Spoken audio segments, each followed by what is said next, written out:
Hello guys! Welcome back to my channel! Isang maiksing review lang po. Titingnan natin si Call Financial Group Incorporated. Maganda ba ang stock na ito? Reviewin nga po natin. So in pursuit of finding bargain stocks sa PSE, naghahanap din ako na pag-i-invest. Nagsasawa na ako sa mga hawak ko.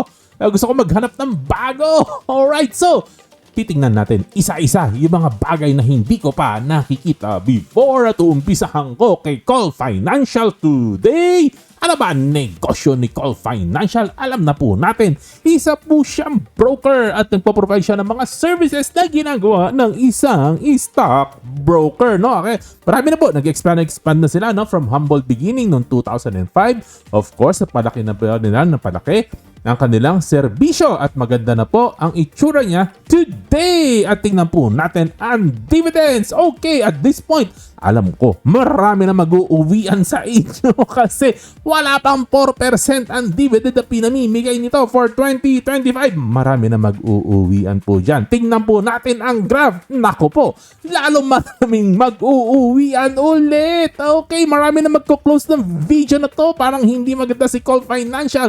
Pabagsak ang price at 1.63. Ang laki na ng nilagapak. Okay, tingnan po natin no, ng konti ang kanilang numbers, no? Kung titingnan po natin ang price to book ratio ay napakamahal po nito kasi this company is ang market cap po niya, no, ang value ng buong company is close to 10 billion pero ang equity po niya is around 2 billion mahigit lang po. So ang mahal, ang taas ng price to book ratio po niya.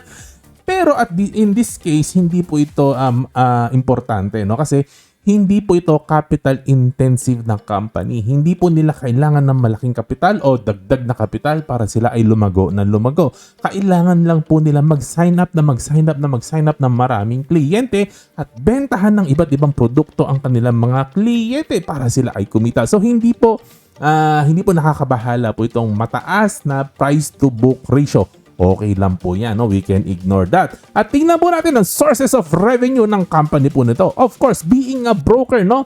Komisyon sa ating mga nagba-buy and sell ng stocks. Okay, humuka sila ng komisyon. Ano pa? Interest income. Ayun, kumikita sila ng interest. Saan? Margin financing. Ano ba yung margin financing? Ginugol ko. Ito daw po ay interest na galing sa client na humihiram ng pera. Okay, no? At ano pa? May interest income din po sila sa short-term placement. Okay, pag may excess cash po kasi, no? Ayan, so nilalagay po nila sa mga short-term instrument para kumita po ng konting interest, ang konting income. Okay, no? At kung titingnan po natin ang kanilang income statement, dito po medyo nagulat po ako kasi hindi po yung komisyon, no, sa pagtatrade natin ng pinakamalaking pinagkukunan nila ng revenue, but yung interest income. Kasi nga po, ang laki-laki no, ng hawak po, ang laki po na nakapasok sa kanila. No? Kasi more than 500,000 po yata no, ang account no, na meron sila. So around 500,000 plus ang kanilang kliyente, maraming account, maraming assets. So I think no, from there no ay nakakagawa sila ng paraan para magkaroon ng interest income. Kaya doon ang malaki po talaga, 700 million mahigit. Yung commission ay hanggang mga around kalahati na po at 380 million. So ito po ang bulk, no? Interest income ang bulk ng kanilang kaperahan. Alright, no? At ito, hindi ko ito, medyo minor lang po ito, no? Nakita ko lang sa kanilang sa kanilang, pagbigyan nyo na ako, nakita ko lang sa kanilang annual report.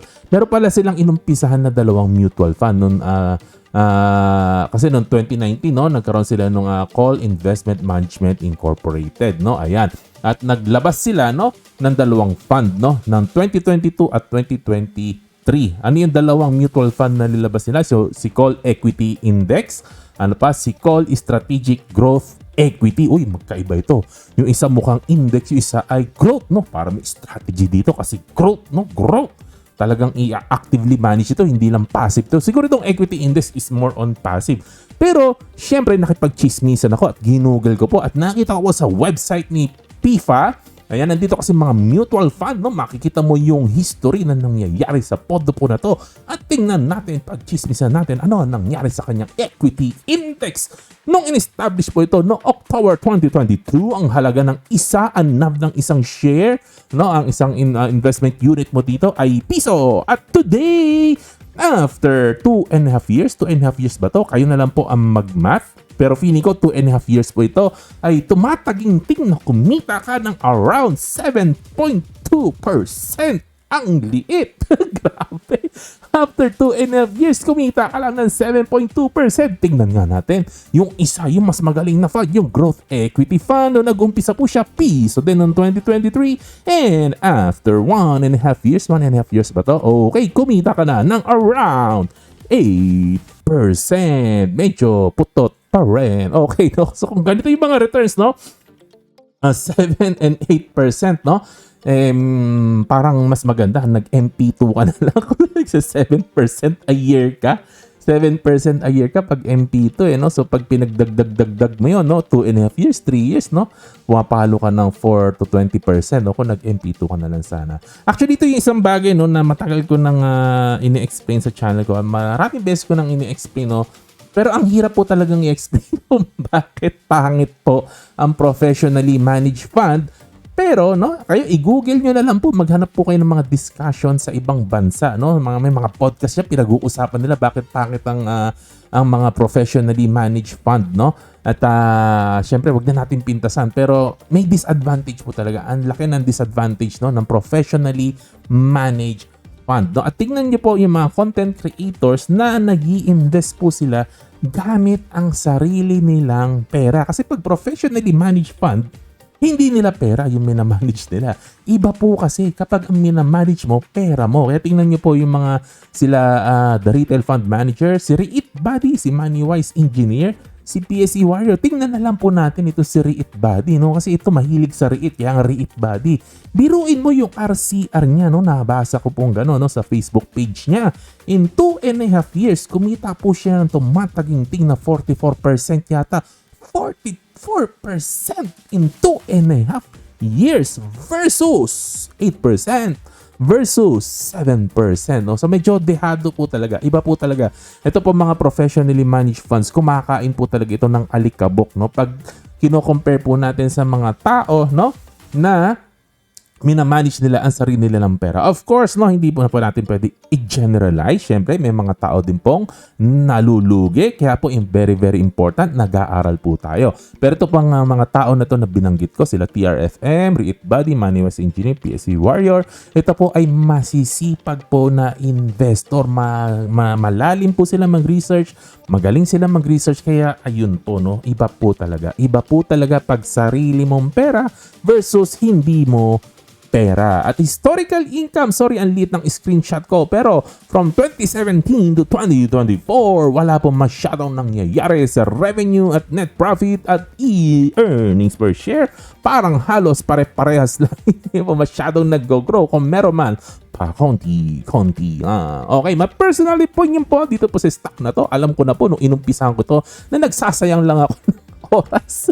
Pero curious lang po kung maintindihan ang negosyo pong ito. Pero ito nga po ang aking personal opinion. I don't think na mag-grow ng mabilis ang company po na to. At kung hindi sila mag-grow ng mabilis, medyo mahal po para sa akin ang price to earnings ratio na 20. Medyo mahal po para sa akin yan. Considering na ang lala po ng competition. Ay grabe po, ang dami pong improvements ng ibang broker. Tingnan niyo po sila BBI, sila First Metro, sila BBO. Ang dami nilang ni-roll out na improvements kasi may account ako sa mga nabubuisit ako kasi roll out ng improvement. Ayaw ko ng improvement. Pero anyways, marami po kasing market participant gusto nila ng improvement. Ayan, ang daming improvement na nilagay nila BPI, nila First Metro, nila BDO for a market na ang liit-liit at ang daming competition po, no? Talagang matindi rin ang competition sa mga broker, no? So, ayun. So, pero parang mahirap. Ako hindi ko makita mag-grow, no? Kaya magaling sila o hindi sila magaling.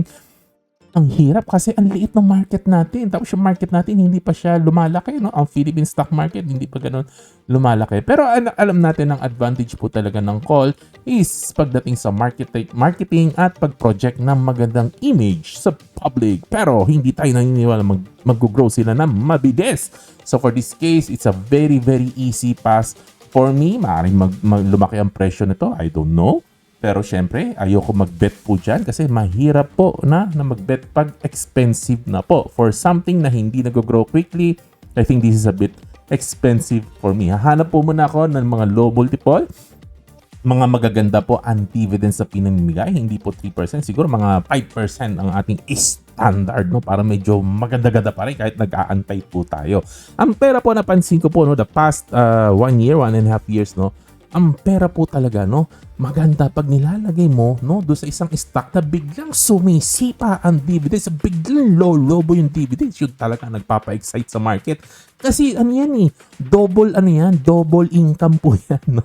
Lumaki na yung dividends mo, tumiba ka na ng malaking pera sa dividends, may excite pa yung market, sisipa yung price niya. Kaya talagang magdodoble-doble ang kita mo. Kita mo yung RCR, di ba? Ayan. So katulad po niya, kahit ka simple-simple investment strategy lang like RCR, ang laki pa rin ng kinita po dyan. Kasi nga sumisipa, lumalaki ang dividends, nandun talaga ang magandang kaperahan. Hanggang doon lang ang kwentuhan po natin, no? Oh, yan. Disclaimer lang po, hindi po ako expert, no? At hindi ako masyadong qualified sa mga ganito. This is just analysis, personal analysis ko, no? Na isang hobbyist lamang. This is just for general education. Like, share, subscribe. To God be the glory. God bless sa inyo. Happy investing. God bless. Bye-bye.